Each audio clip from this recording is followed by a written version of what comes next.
this video, I'm going to be showing you how I made this insane map animation. Also, this is my first tutorial on YouTube, so if you could subscribe, it would mean the world. Let's get right into the video. Alright, so before we start, all of these assets will be in the Google Drive in the description, so don't worry, it will not be difficult to find them. So you're gonna start by putting the map on the timeline, and we're gonna start by doing like this 3D pop-in effect. So you're gonna scale it down because it's a little too big for the actual scan it down a little, and to apply the 3D you're going to go in the effects panel and search basic 3D.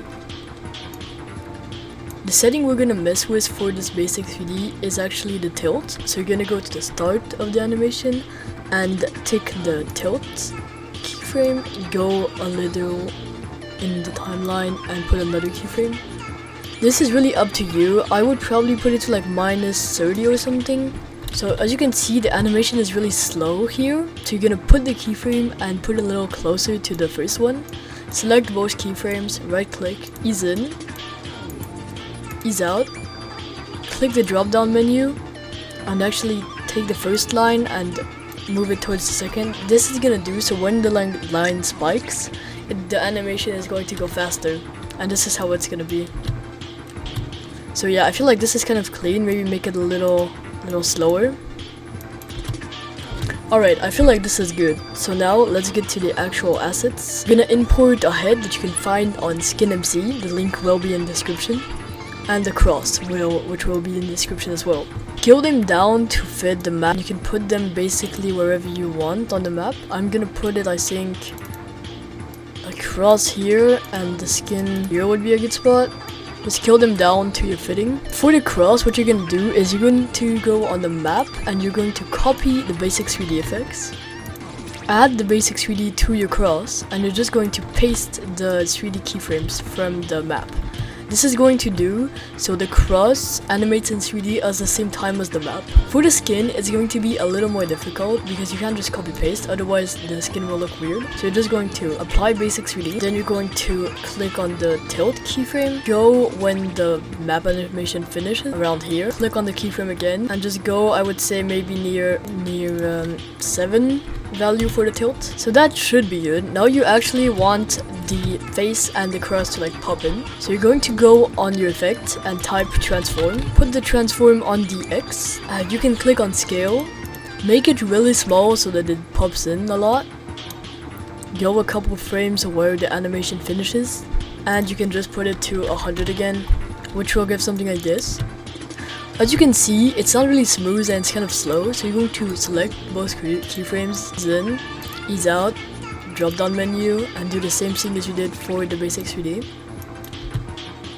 As you can see, it is way cleaner, and what you can do is you can do the exact same thing for the head. Just copy, apply the transform effect to the head, and just paste it so.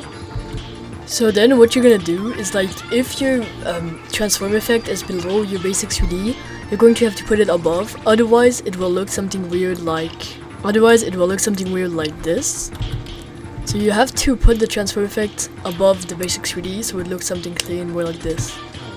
So once you got that, we're actually gonna add something to add a little motion to your actual animation. Go in the effects panel and type turbulent displace. Just drag that on the X, drag that on the screenshot, and as well here, when I apply the turbulence, my head is going to go a little bit like towards the right for no apparent reason, so you're going to have to put the turbulence displace above the basic 3D, and then it will look normal. But as you can see, the turbulence displace isn't really moving anymore. So to make it actually moving, you have to go to the turbulent displace in effect controls, drop down the evolution option, put a random seed keyframe. You're gonna tick it at the start of the animation, tick it at the end, and just make the value something like 8. As you can see, it's going kind of crazy there. So you're going to want to like decrease the value to like something like 30, maybe a little less, and decrease the size to something like 30 as well. See, I feel like that's pretty good. Then you just have to do the exact same thing for the X. Just go on the drop down menu on evolution options. Once you copy the random seed, you just have to like down the amount more for the cross than for the image, just because otherwise it's gonna look weird. Something like this should be alright. So now that you got the two assets, you're actually gonna want to make the animated line. So you're just going to go on this pen tool, press Ctrl and left click where you want it to start. Press Ctrl left click when you want like the intermediate point to be. And just press Ctrl when you want it, where you want it to end as well. Then you're going to disable the fill, enable the stroke. You can make it like basically as big as you want. It's kind of weird here. So what I'm gonna do is like I'm gonna try changing it so it looks a little better. I'm gonna make it a little small. You can make it better. It's just me, it's kind of weird, and for the sake of the tutorial, I'm just gonna leave it small like that. It should be working for you. So then to actually, you have the line here, but it's not animated, right? So to animate it, you're gonna go into effects, type wipe. You should find it by scrolling a little down. You can apply wipe to like the beginning of it and to the end of it, so it does like a in and out. So here it's like it's going in a little late, so you would just want to adjust the wipe transition whenever it works. So something like this should work. Yeah, something like this should work for me. The line is a little weird, but you can make it bigger so it maybe looks better for you guys. And so this is pretty much the actual map animation. Instead of the cross, you can maybe add another playhead if you're going for like a SMP style stuff. But in my case, you can also add a background. So for instance, if we just select all this, put like one thing up, you can just put any backgrounds. I'm going to put like a few backgrounds in the actual description in the Google Drive, so if you want to go check that out. Right, this should be it pretty much for the tutorial. Thank you a lot for watching till the end. This is actually my first tutorial, so yeah, have a good one.